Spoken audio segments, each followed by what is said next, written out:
नमस्कार विद्यार्थी मित्रमैत्रिणींनो, आज आपण इयत्ता 11वी-12वीसाठी असणारे इंग्रजीमधील रायटिंग स्किल्स, लिखाण कौशल्य जे विविध आहेत त्यामधीलच एक ड्राफ्टिंग अ स्पीच हे एक लिखाण कौशल्य पाहणार आहोत.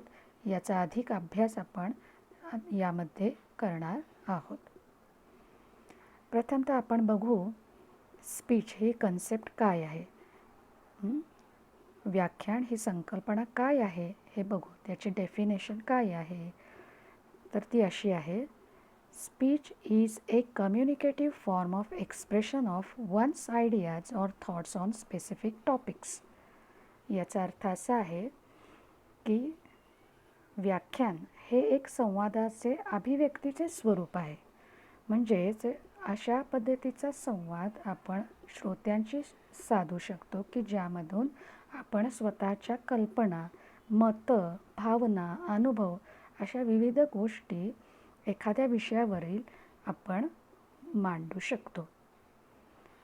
पुढे, it may be a formal address or a public discourse. याचा अर्थ असा आहे, स्पीच हे औपचारिक किंवा अनौपचारिक अशा पद्धतीचे असू शकते. आता पब्लिक डिस्कोर्स म्हणजे काय तर जनतेमध्ये केलेलं एक प्रकारचं जे काही भाषण आहे.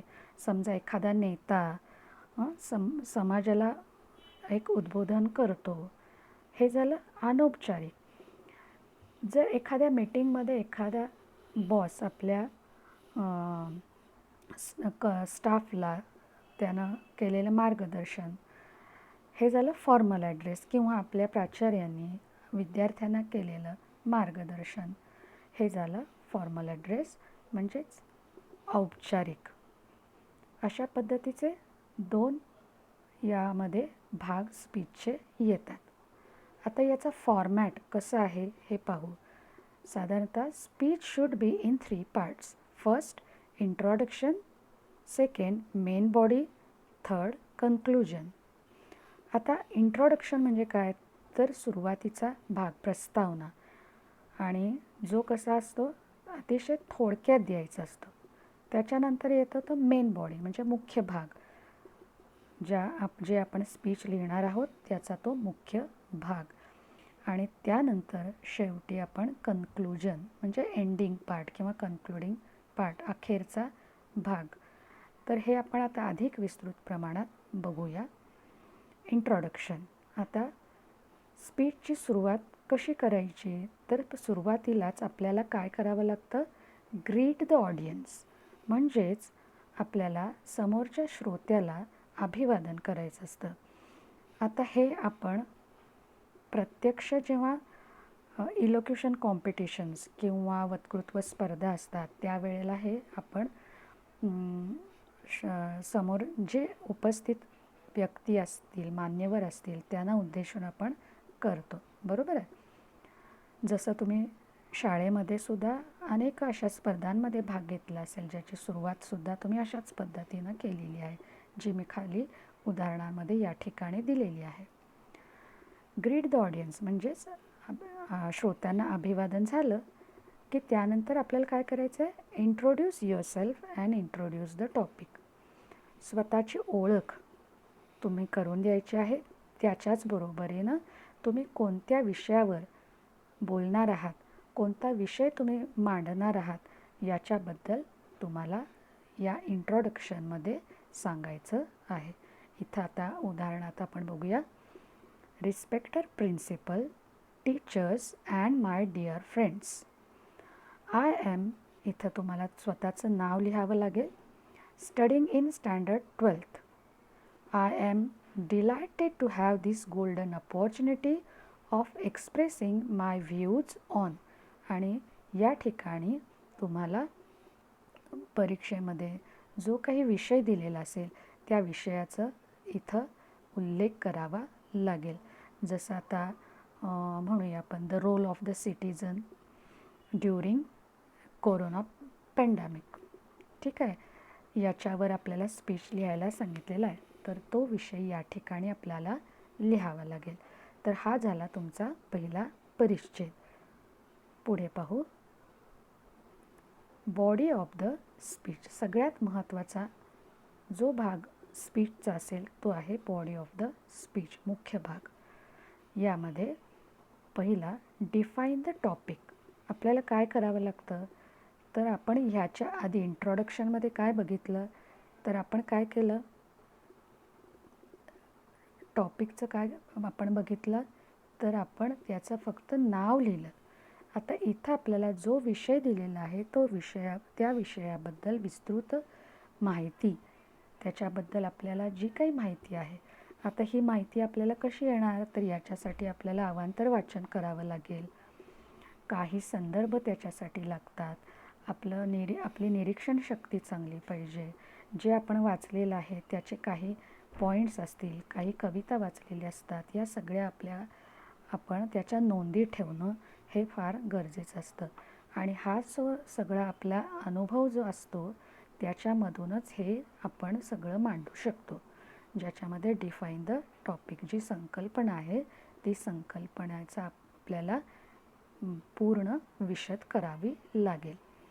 त्यानंतर त्या विषयाशी रिलेटेड असणाऱ्या गोष्टी, म्हणजेच काय, गिव्ह रिझन्स, कॉजेस, इफेक्ट्स. जर असा विषय दिलेला असेल, म्हणजे आता मी तुम्हाला उदाहरण कोणतं दिलं, तर कोरोना पॅन्डेमिक. तर ह्या साथीच्या आजारामध्ये नागरिकाची भूमिका, the role of a citizen during corona pandemic. तर त्याचे कारणं आपल्याला शोधावी लागतील, त्याचे परिणाम समाजावर काय झाले ते लिहावे लागतील, आणि त्याचे काही उदाहरणंसुद्धा तुम्हाला द्यावी लागतील. जसं इथं मी दिलेलं आहे, गिव्ह रिलेव्हंट एक्झाम्पल्स. मग तुम्ही आपल्या देशामधील, काही राज्यामधील, काही गावामधील देऊ शकता. त्याचीच तुलना, त्याची कंपॅरिझन इतर देशांशी तुम्ही करू शकता. दुसऱ्या देशांमध्ये काय चाललेलं आहे, आपल्या देशामध्ये काय झालेलं आहे. So you have to give relevant examples here. त्यानंतर आस्क क्वेश्चन्स. याच्यामध्ये तुम्ही आणखी काय करू शकता, तर प्रश्न विचारू शकता. आता प्रश्न काय विचारायचा आहे, तर आपला जो काही संवाद आपला चाललेला आहे, जे काही आपलं व्याख्यान आपण देतो आहे, वक्तृत्व आपलं चाललेलं आहे, हे एक वन वे नुसतं असेल तर ते मोनोटोनस होतं. ते श्रोत्यांशी संवाद साधल्यासारखं वाटत नाही. म्हणूनच आपल्याला काय करावं लागतं, की समोरच्या श्रोत्याला आपण जे काही बोलत आहोत, आपली जे काही मतं मांडत आहोत, आपले जे काही विचार प्रकट करत आहोत, त्याच्यामध्ये सामील करून घेण्यासाठी आपल्याला त्यांना काही मध्ये प्रश्न विचारावे लागतील. इंग्लिशमध्ये आपण त्यांना रेटॉरिकल क्वेश्चन्स म्हणतो. की रेटॉरिकल क्वेश्चन्स म्हणजे काय, की ज्या प्रश्नांच्या उत्तराची अपेक्षा नसते. These rhetorical questions do not have any answers. So it is only asked to emphasize your given point. म्हणजे काय करायचं आहे, तुम्ही जो मुद्दा मांडलेला आहे त्या मुद्द्याला तुम्हाला अधोरेखित करायचं आहे. म्हणून अशा पद्धतीचे मधून प्रश्न विचारावे लागतात. जसं don't you think it should be happen like this. तुम्हाला नाही का वाटत आपण हे असं केलं पाहिजे, अशा अर्थानं. याचा अर्थ त्या समोरच्या श्रोत्यांनी हो म्हणून असं उत्तर देणं गरजेचं नाही. याचा अर्थ असा आहे की श्रोत्यांना तुम्ही तुमच्या संवादामध्ये सामील करून घेत आहात. Explain your topic in detail. तुम्ही आता जो काही विषय मांडत आहात तो अतिशय योग्य प्रकारे त्याचं स्पष्टीकरण करता आलं पाहिजे. म्हणजे नेमकं काय करायचं ते आपण पाहू.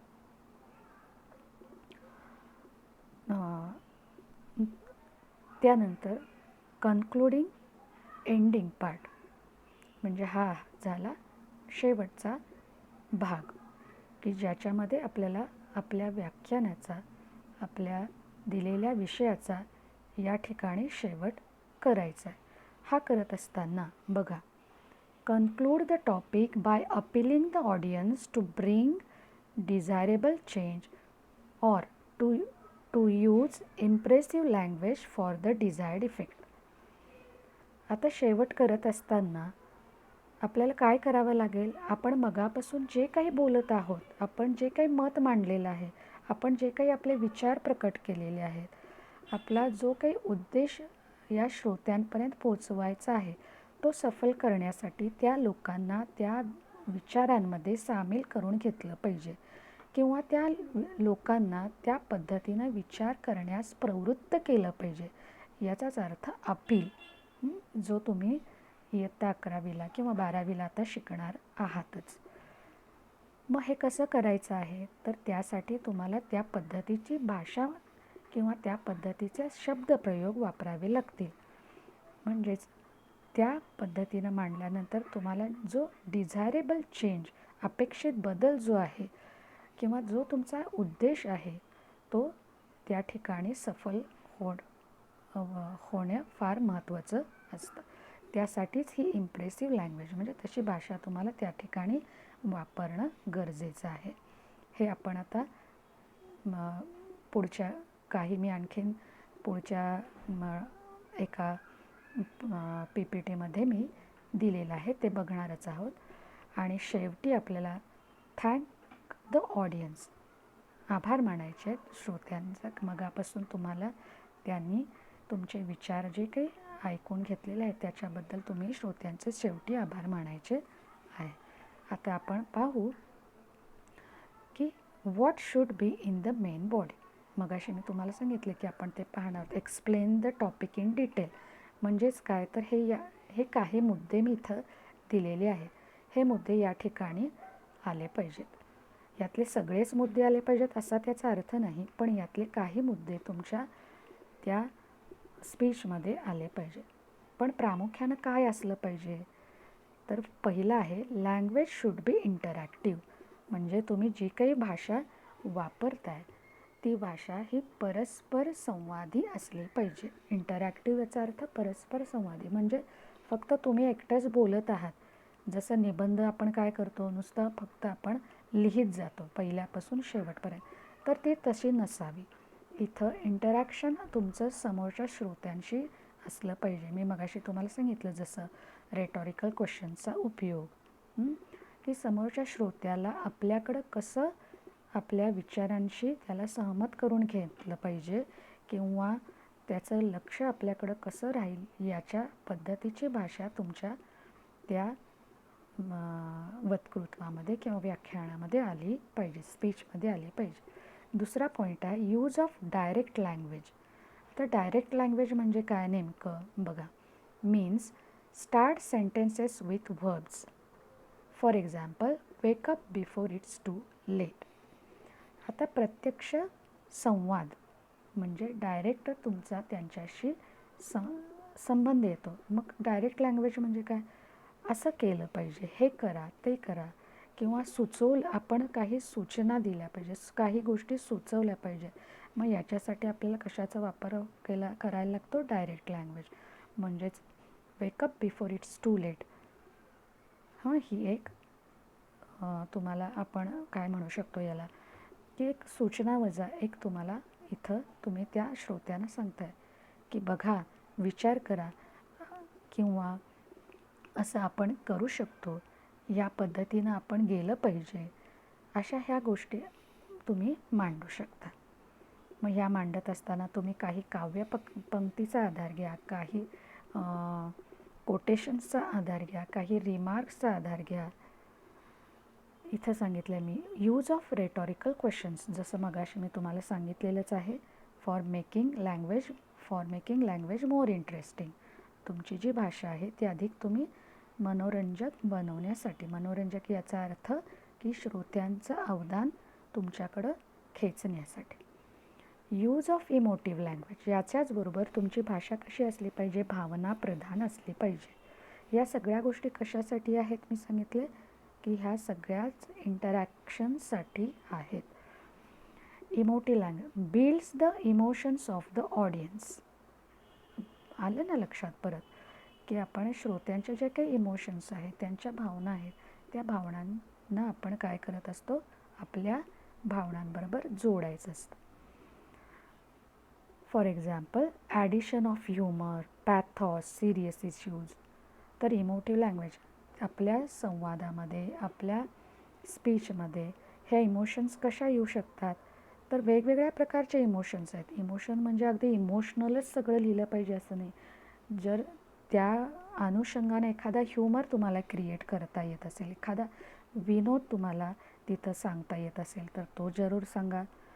काही ठिकाणी तुम्हाला पॅथॉस क्रिएट करू शकता, काही सिरियस इश्यूज, काही, किंवा जर एखादी दुःखद बाब असेल तर दुःखद गोष्ट किंवा एखादा अनुभव उदाहरण देऊ शकता. विषयाच्या अनुषंगानं तुम्ही त्या ठिकाणी मांडू शकता. त्याचबरोबर यूज ऑफ पोलाईट लँग्वेज, जी काही भाषा वापरणार आहात त्या भाषेमध्ये नम्रता, विनम्रता, पोलाईटनेस हा असलाच पाहिजे. पुढे use of present tense mostly. जेव्हा आपण आपले हे विचार प्रकट करत असतो, ते विचार प्रकट साधारणतः आपण वर्तमान काळच वापरत असतो. फक्त आपण काही संदर्भ, दाखले, उदाहरणं देत असताना त्यावेळी मात्र आपण काही वेळेला भूतकाळातल्या काही ऐतिहासिक घटना जर सांगायच्या असेल तर त्यासाठी आपण पास्ट टेन्स वापरू शकतो, किंवा भविष्यातील काही आपल्याला जर कनेक्शन जोडायचं असेल तर त्यावेळी आपण फ्युचर टेन्स वापरू शकतो. पण इथं काय सांगितलं, जास्तीत जास्त आपला या स्पीचमध्ये प्रेझेंट टेन्सचा वापर होतो. Give direct suggestions. जसं आपण इथं डायरेक्ट लँग्वेजचा सांगितलं तसंच इथं direct suggestion. Let's take a note, it's our responsibility. साधारण हे आणि हे थोडंसं साम्य आहे.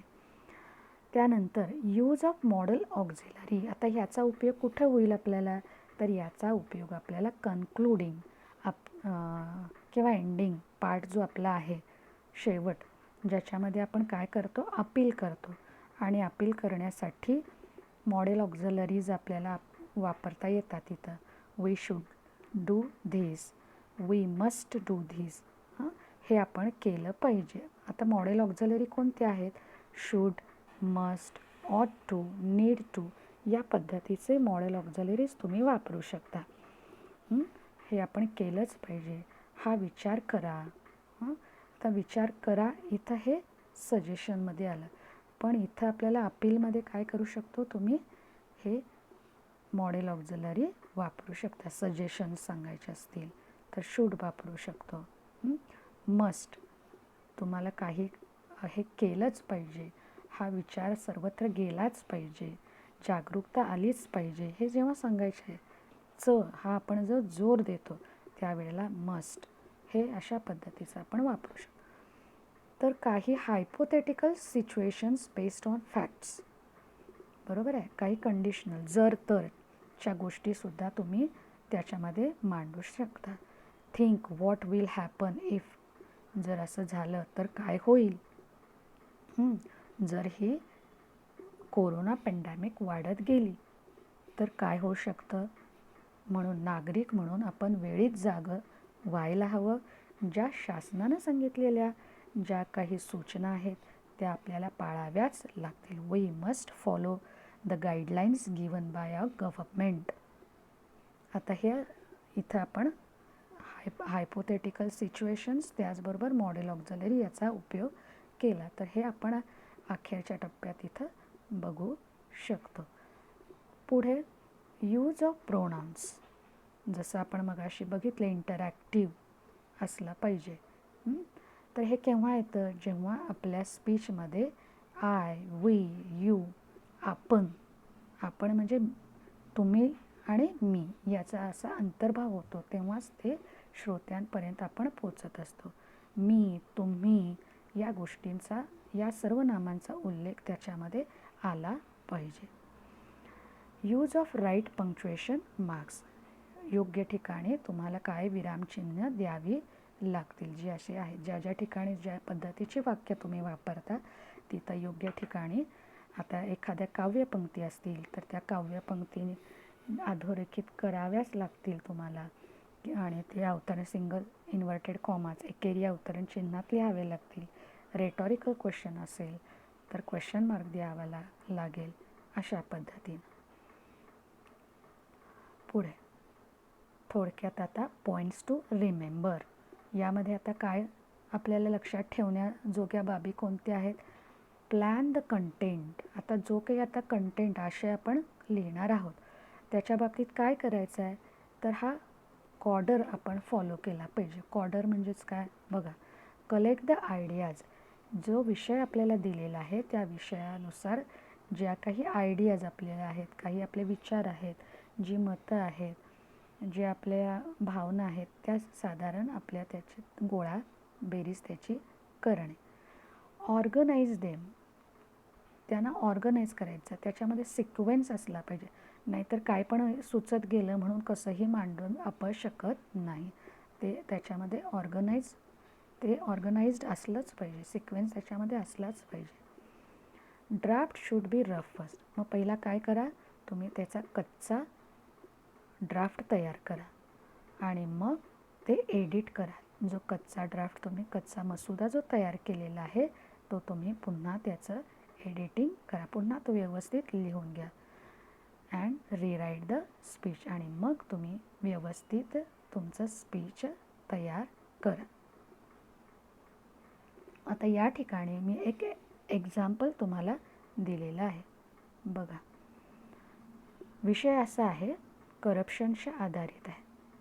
Respected principal, worthy teachers and my dear friends, today I am going to express my views on the topic corruption is an evil and the need to crush it. हा झाला आपला पहिला हा एवढा परिच्छेद, हा इंट्रोडक्टरी पार्ट, इंट्रोडक्शन, ज्याच्यामध्ये आपण ग्रीट द ऑडियन्स अभिवादन केलेलं आहे. आता या ठिकाणी स्वतःचे इंट्रोडक्शन हे काय ऑप्शनल आहे, तुम्ही ते करू शकता किंवा नाही, पण तुम्हाला टॉपिकची ओळख करून द्या. इंट्रोड्यूस द टॉपिक आहे ना, तो तुम्हाला द्यावा लागेल. ठीक आहे. त्यानंतर पुढचा मेन आपला जो भाग आहे, मेन बॉडी, त्याच्यामध्ये मी सांगितलं तुम्हाला की आफ्टर इंट्रोड्यूसिंग, इथं इंट्रोड्यूस केलं, आता इथं आपण काय करणार आहे, डिफाईन. आता याचा विस्तृत संकल्पनाही स्पष्ट करतो. What is corruption? It is basically the act of bribery and fraud for indulging in unfair practices to fulfill personal motives. This evil is present in the society since time immemorial. या ठिकाणी आता या एवढ्या याच्यामध्ये ही corruption नेमकं काय आहे याची कल्पना या ठिकाणी संकल्पना विशद केली. This evil has gone into each sector and has become a common practice. पुढे, what could be the causes for indulging in corruption? हे बघा, या ठिकाणी क्वेश्चन म्हटले ना मी दिलेला आहे. These could be lust for power, money, property and prestige. It is a ladder of success through which people reach the top using undue favors and means and disregarding the regulations and norms. Causes and इथं थोडे हे reasons आलेले आहेत, त्याच्या बाबतीत आपण बोलतो. Corruption is rampant in many forms like nepotism, derelictions of duty, wastage of public property, getting admissions. आलं लक्षात? Corruption is eating the rights of common man and is harming our image. बरोबर आहे. यानंतर आता मी काही एक्झाम्पल्स इथं दिलेली आहेत. CWG, Adarsh society, chit fund scams, all these have been a result of utmost corruption and eaten the money and rights of the public. Being the youth of the society, we should act fast to make our nation corruption free. आला ना इथं आहे बघा, should suggestion, या ठिकाणी आपण model auxiliary पण वापरली. The movement led by Anna Hazare for Jan Lokpal bill is one of the biggest movements against corruption in the nation's history. या ठिकाणी हा मेन बॉडी आपल्या स्पीचचा इथंपर्यंत झाला. आता हा एंडिंग पार्ट आपला सुरू. Corruption starts from the bottom and reaches the top. Thus, it needs to be curbed at the ground level.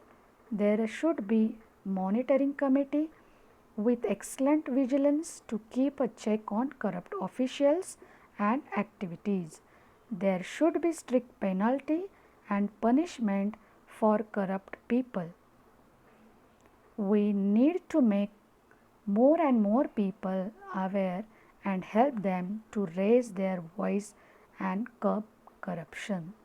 बघा, या ठिकाणी आपण सजेशन्स ह्या किंवा अपील केलेलं आहे. या भागामध्ये या पद्धतीनं आपण कन्क्लूड करू शकतो.